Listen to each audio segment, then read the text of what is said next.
You know, there comes a time in life when everything you've ever known starts to slip through your fingers like sand.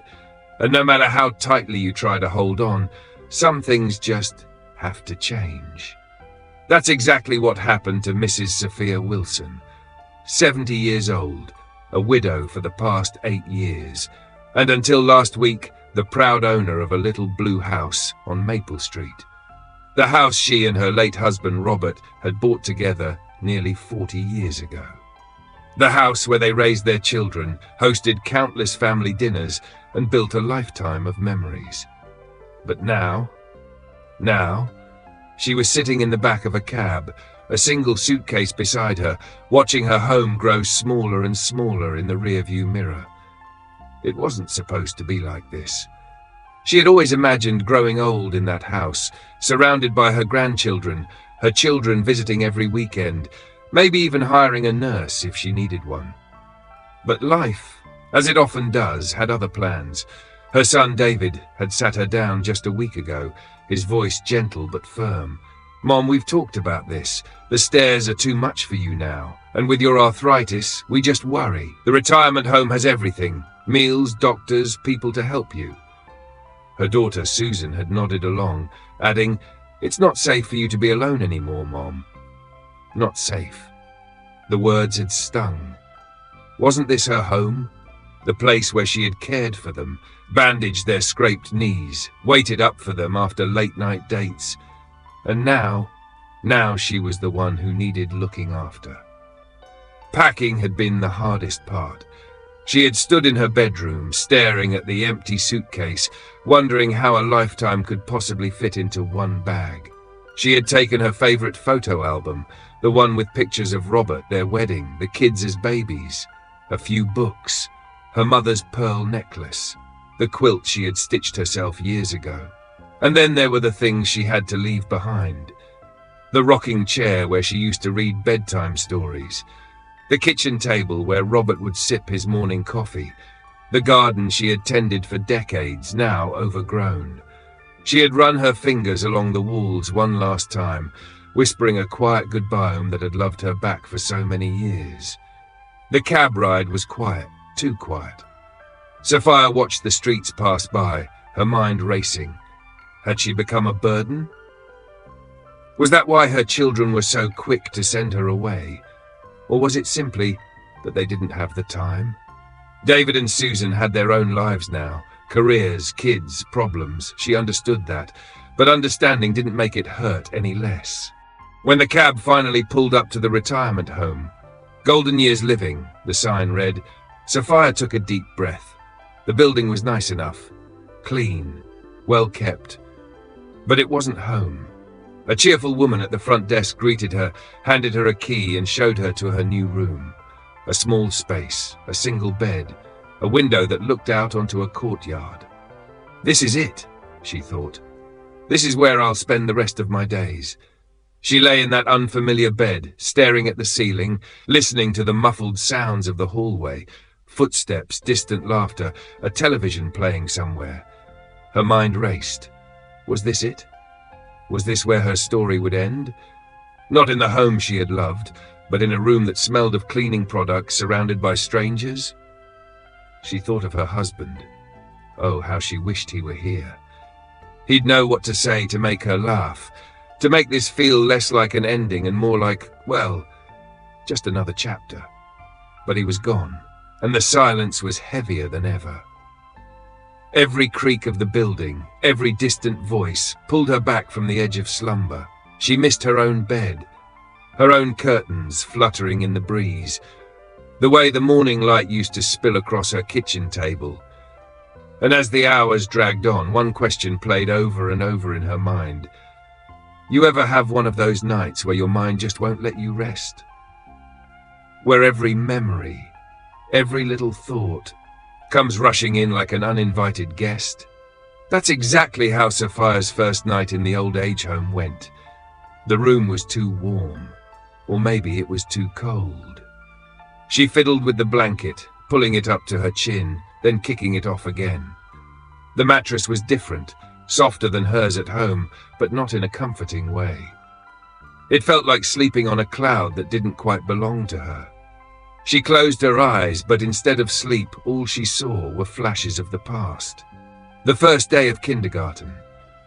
Susan, so small in her new dress with the strawberry print, clinging to Sophia's leg like a limpet. "I don't want to go, Mommy." The teacher had pried her loose gently while Sophia stood frozen in the hallway, her smile plastered on until she reached the car, where she burst into tears. That afternoon, Susan had skipped out chattering about finger paints and new friends, while Sophia's heart ached with the first realization that letting go would become a habit. Then David's turn.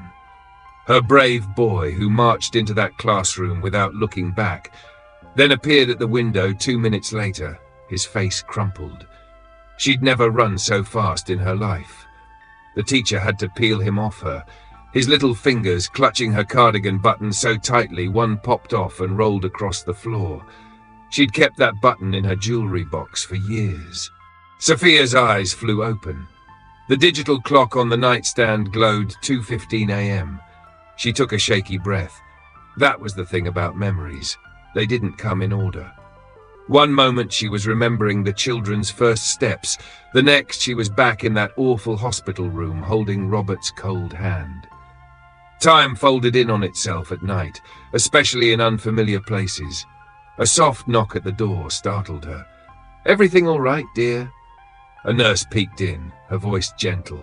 "Oh, yes," Sophia lied automatically. "Just adjusting." The nurse, Linda, her name tag said, stepped inside. "First nights are always the hardest," she said, as if reading Sophia's mind. She adjusted the thermostat quietly. "You know, Mrs. Callahan across the hall couldn't sleep her first week here either. Now we have to drag her away from bingo nights." Sophia managed a small smile. Linda had that way about her. Warm, no nonsense. The kind of person who made you feel like you'd known her for years. "Would you like some tea?" Linda asked. "Chamomile works wonders." Sophia hesitated, then nodded. The tea was hot, the mug comforting in her hands. Linda didn't hover, just left her with a pat on the shoulder and a promise to check in later. Alone again, Sophia sipped slowly, letting the warmth seep into her. Outside her window, the moon was high, casting long shadows across the unfamiliar garden. What was Robert thinking right now, if he could see her? She could almost hear his voice, gruff but teasing.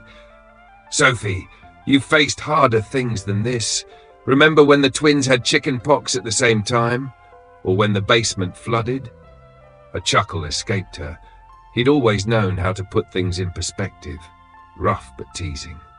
The chickenpox memory surfaced vividly, both children feverish and miserable, taking turns wailing as she tried to cool them with oatmeal baths.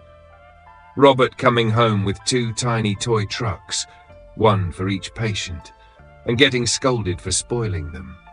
The way Susan's face had lit up despite her spots when she saw the pink bow tied around her truck's antenna.